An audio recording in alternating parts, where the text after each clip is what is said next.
Zbulohet rreshtimi i kombëtares shqiptare për Serbin. Silvinjo zgjedh një emër surprizë në sulm.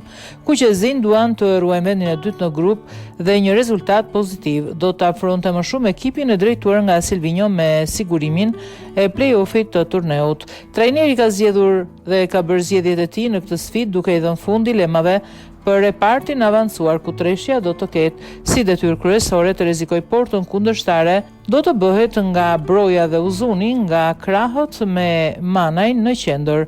Vetëm pak orë në ndaj nga ndeshja mes Shqipërisë dhe Serbisë në Leskovc, ku aty kuqezin do të luajnë shanset e fundit për një vend në play-off të botrorit 2026.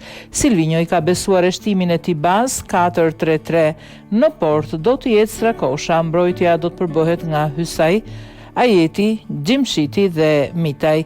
Në mesfush është Treshja, Slani, Laçi dhe Shehu.